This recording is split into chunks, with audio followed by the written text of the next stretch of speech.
guys, so today we're going to do just a quick brow tutorial. Everyone likes to do their brows a little differently. This is going to be specifically to highlight just natural brow. I know some people like to have very thin brows and then pencil them in more, or some like to have the very bold Instagram-centric brow look, but being that I'm super fair, I don't do a whole ton of makeup and I like to just accentuate natural features. So let's dive right in. First and foremost, definitely to clip my hair back. So as I'm going through, I'm definitely going to highlight what I'm using, but again, it's not a whole lot. So for instance, I start out with color, and that being pencils. So why am I holding two? I have very difficult hair to match with color at times, so I actually go in with a few different colors. Not everyone does, totally just saying from my experience. So, grabbing my handy-dandy mirror. So what I start out by doing is actually tracing the natural brow shape. So for instance, you're going to see me, well first I'm going to turn on the beauty light. You are going to see me literally tracing along the natural arch. And this is going to just really provide, a shape for us to follow along with. So I really like to highlight especially the actual lift of the brow, because this is really where, like this right here is your brow bone, and this is really where if you're gonna apply highlighter in your look or what have you, that's gonna be a really great spot to actually carve out, so to speak. So it's just best to go in and start with the underneath.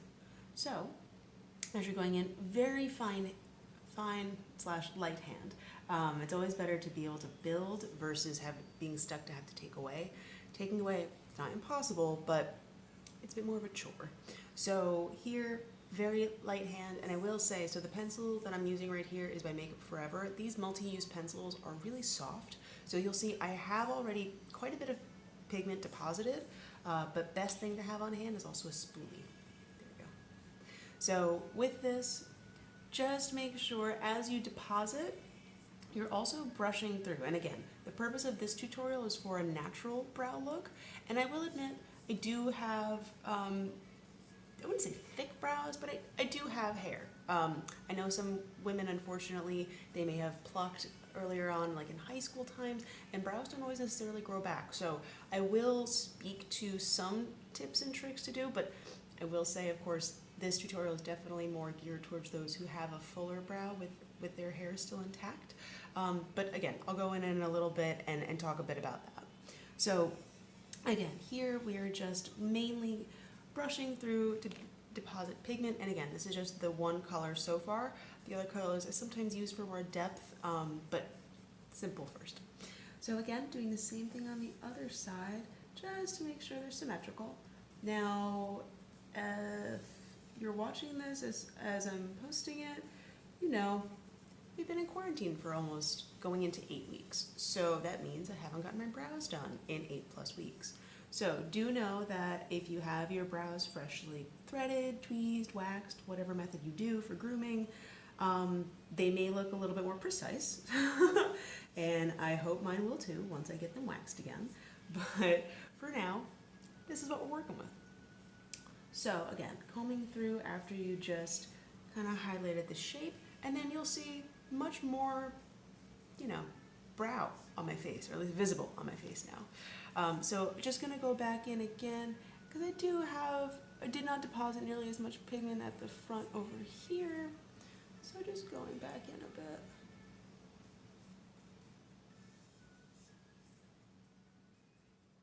And again, this is with absolutely nothing else on my face, no foundation, just I did my skin routine, did my morning routine, so I have moisturizer, face oil, and serum, but nothing else in terms of like cosmetics.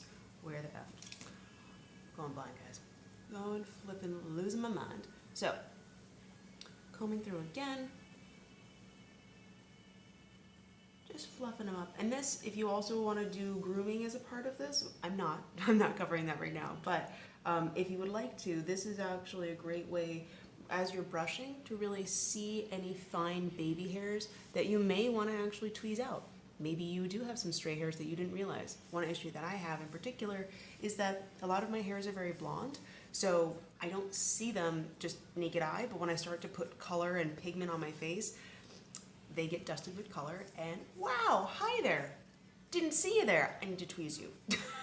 So if you're having that, by all means, take a minute and do it.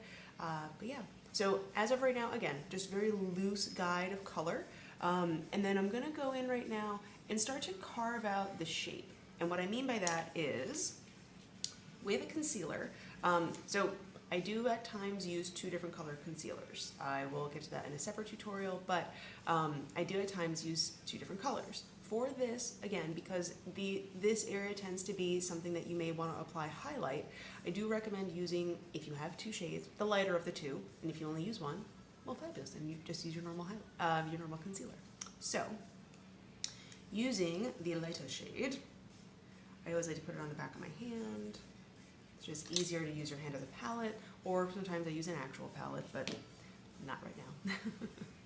So I like to use an angled, really an angled like eyeliner brush. So this, as you can see, is dirty, because this is the main brush that I use to do my brows, but I just want to make sure you guys see. So this type of sharp line is going to be great to actually do the cut, so to speak.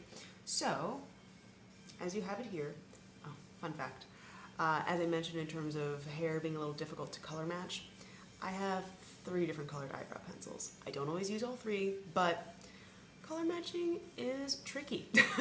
Anywho, so using your hand as like a palette, dipping your brush in. Now, depending on the formula of your concealer, you may need to work quickly. The one that I just applied is Hourglass. Sometimes it dries a little quicker than I realize. So, word to the wise. But again, so going in to actually carve out or almost like cut, not same as same principle as a cut crease. We're not doing a cut crease.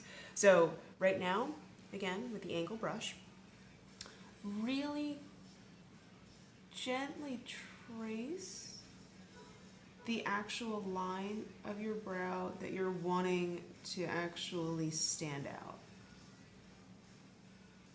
So, now this is gonna look hella crazy, I know. It's not gonna stay that way. But you can already see this looks so much more defined underneath than this one does. And it's because I just did that kind of carve out with this. So just gonna make sure I finish it up a bit by bringing that lighter line a little closer. And as I mentioned in my first video, I like to think of makeup as an actual art class, like, or similar to drawing 101. So same principle applies here in terms of this being a lighter shade or almost like a highlight, so to speak, because it is lighter. It's bringing the brow bone forward, so therefore it's creating more accentuation in that area. So now with this, I am going to be doing another tutorial right after this with a full-on look. So I'm just going to do a light version, but just so you are aware, it's not the end of the world. If you would like to have more definition than just underneath, totally your prerogative. And I would recommend, if that is the case, you're gonna wanna likely carve out a wee bit up top as well. Again, haven't gotten my brows done in 8 weeks, so this is a bit thicker and a little bit more unruly than what I'm used to working with, but you know, working with what we have at the moment in quarantine, doing the best we can. So, now again, I just did my skin routine, so I do have quite a bit of oil on my face, and as I grabbed the brush to blend it, just used my finger instead. Didn't even need to use it. So you can see maybe the difference between the two. So we're gonna go in again, same thing on this side.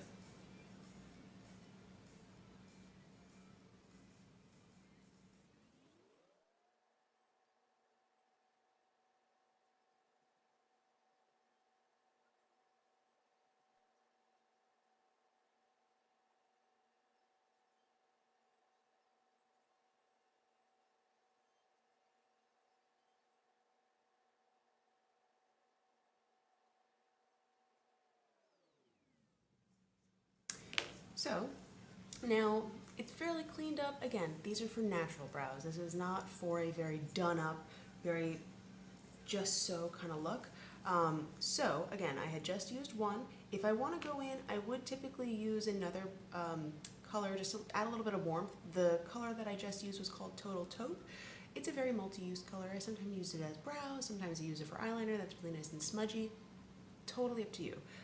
Again, because I do have some red tones in my hair, I actually have here, I will admit, it is a discontinued color, unfortunately, but it's like a strawberry blonde color that Givenchy, I don't know why I'm doing that, it's not like my hand's gonna help, but it's like a Givenchy color that's really beautiful.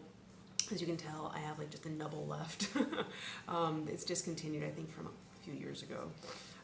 But anywho, so sometimes if I want to add more warmth, I'll brush this in as well. However, like I mentioned earlier, in case you would like to have, or in case you have more sparse brows, or if you even have some bald spots, which I totally do at times, I recommend going in actually instead of a pencil, which will do a good job, but if you'd like to actually replicate the look of the individual hairs, I recommend going in, this is Glossier, but I would recommend going in with a like a brow pen. This one they call their Brow Flick, and I have it in blonde. Ooh, it's a little frizzled because I definitely need to get a new one. But you'll see it has a really great fine tip, and that's what we're gonna use to honestly like flick in little strokes. It's gonna mimic the actual brow hairs. So I don't know if you'll be able to truly see if I get that close, but for instance, like I do have a little bit of sparsity. Let's see if I jack up the light. Ooh, there we go. So I do have a little bit of sparsity, typically at the front. Some people tend to have it on their tails.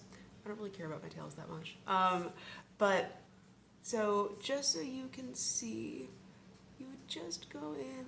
And now again, the color of this is blonde. So all of their blonde colors are very soft, which is why I really like them. They're buildable. So you would literally go in. Now, of course, if you have this exact item in black or brown or brunette, I'm not necessarily fully sure of the other color names that they have at Glossier for these, but you would just do the same thing. So in case that wasn't super obvious, oh my goodness, these aren't even super obvious. Ah, there we go.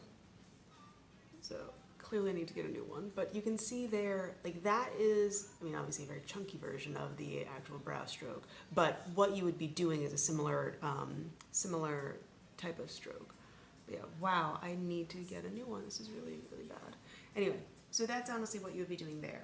And then if you would like, or if you have actual very full natural brows and you don't really need a whole lot of color pigment actually being deposited, you don't have a whole lot of sparsity, first off, congratulations, you won the genetic lottery with that. But I would honestly just recommend doing a very simple, clear or sheer brow gel. So one that I've picked up recently that I really like is actually the Morphe one.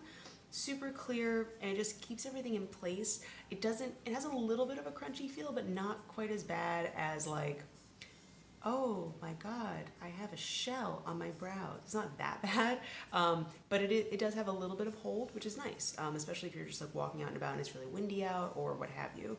And then there are other options, of course, but yeah, this is what I would recommend for just a very natural brow. Thanks, guys. Hope to see you next time.